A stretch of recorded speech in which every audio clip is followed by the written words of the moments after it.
नमस्कार, मैं हूं प्रज्ञा और आप देख रहे हैं कशिश न्यूज का डिजिटल प्लेटफॉर्म। बीती रात बिहार की राजधानी पटना में कुछ ऐसा हुआ जिसके बाद एक बार फिर से बिहार सरकार के सुशासन और प्रशासन पर सवाल उठने लगे हैं।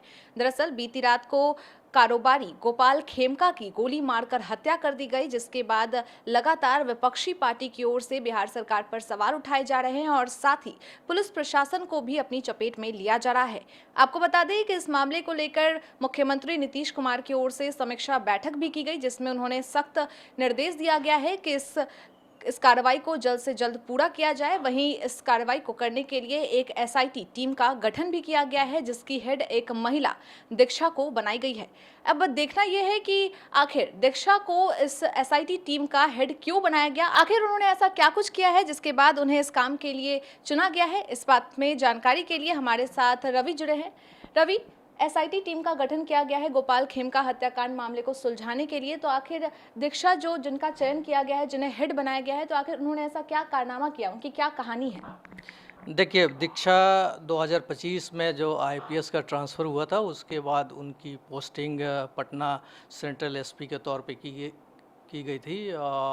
सुर्खियों में आने की बात जहाँ तक है, तो सबसे ज़्यादा उन्हें सुर्खी उस वक्त मिली थी जब वो सुभाष यादव प्रकरण में कोर्ट के नोटिस के बाद बुलडोज़र लेकर वहाँ पहुँची थी और एक तरह से कहें तो ज़बरदस्त कार्रवाई उस समय करने की बात आ रही थी। लेकिन बाद में कुछ मिनटों की मोहलत उन्हें दी गई सुभाष यादव को, फिर वो मामला धीरे से रफा दफा हो गया। लेकिन उसके बाद लगातार सुर्खियों में रही कई प्रकरण में। पोलो ग्राउंड में जो गोलीबारी हुई थी, उसमें उनकी अहम भूमिका एक तरह से कही जा सकती है लीड करने की थी। उन्होंने पूरे मामले का उद्भेदन करने की कोशिश की। लगातार सुर्खियों में बनी रही आईपीएस दीक्षा, उन्हें सेंट्रल एसपी के तौर पे 2025 में प्रतिनियुक्त किया गया है। अब वो एसआईटी जो टीम बनी है उसको वो लीड कर रही हैं, तो एक तरह से लेडी सिंघम के तौर पे वो जानी जाती हैं। अब देखना दिलचस्प होगा कि आने वाले समय में गोपाल खेमका मर्डर केस की गुत्थी को वो कैसे सुलझाती हैं। लेकिन ऐसा लग रहा है कि जो इनपुट्स मिले हैं, जो सीसीटीवी फुटेज मिलने की बात कही जा रही है, या फिर और भी सीसीटीवी फुटेज को खंगालने की कोशिश लगातार की जा रही है, तो ऐसा लग रहा है कि आने वाले समय में हो सकता है कि इनपुट्स के आधार पे लेडी सिंघम के तौर पे जानी जाने वाली आईपीएस दीक्षा जो एसपी सेंट्रल हैं, वो कुछ बड़ी कार्रवाई करती हुई नज़र आएंगी। रवि, अगर बात की जाए दीक्षा की, तो उन्होंने पढ़ाई कहाँ की, वो कब आईपीएस बनी हैं, वो कहाँ की रहने वाली हैं, इस बारे में कुछ बताएं।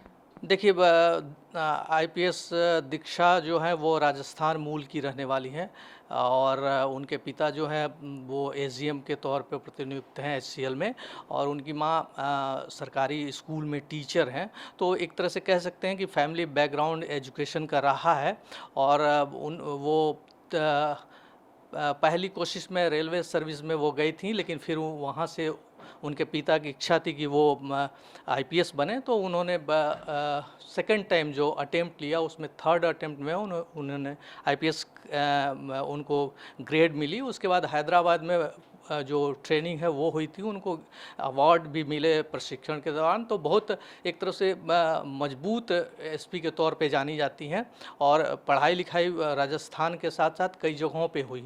तो अब आने वाला वक्त ही बताएगा कि उनकी ये जो कैपेबिलिटी है वो कितने हद तक सिद्ध कर पाती हैं। और गोपाल खेमका मर्डर केस में जो इनपुट्स मिले हैं उसके आधार पर पुलिस क्या कार्रवाई करती है।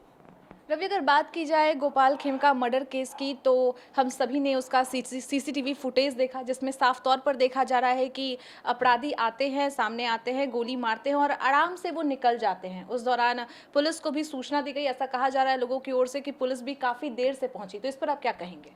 देखिए, जो शुरुआती जानकारी मिल रही है, पहले से घात लगाकर एक अपराधी की बात आ रही है। वो पुलिस या जांच में क्लियर हो पाएगा कि कितने अपराधकर्मी इस कांड में संलिप्त थे।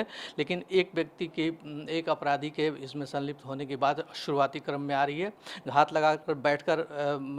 लगाकर पहले से बैठे हुए अपराधकर्मी थे जिन्होंने इस घटना को अंजाम दिया। उनके गेट के पास इस घटना को अंजाम दिया। इससे पहले 7 साल पहले भी उनके बेटे की हत्या उनके फैक्ट्री पे गेट पर ही की गई थी। अभी पुलिस शुरुआती क्रम में पुलिस कुछ भी कहने से गुरेज खा रही है। एसआईटी टीम का गठन किया जा चुका है। लीड कर रही हैं खुद एसपी सेंट्रल एसपी दीक्षा।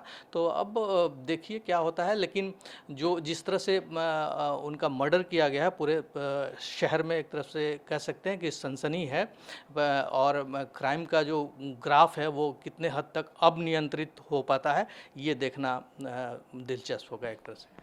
धन्यवाद रवि। तो आपने देखा कि किस तरह से बिहार की राजधानी पटना में अपराधी बेलगाम हो गए हैं, खुलेआम वो लोगों की जान ले रहे हैं। इसी तरह बीते रात को गोपाल खेमका की भी हत्या कर दी गई। हालांकि इस मामले को लेकर एसआईटी टीम का गठन कर लिया गया है, जिसकी हेड दीक्षा को बनाया गया है। अब देखना ये होगा कि आने वाले समय में उनकी ओर से क्या कुछ कार्रवाई की जाती है और क्या कुछ जानकारी निकलकर सामने आती है। आपको हमारा कंटेंट कैसा लगा कमेंट करके जरूर बताएं और हमारे चैनल को लाइक और सब्सक्राइब करना ना भूलें। धन्यवाद।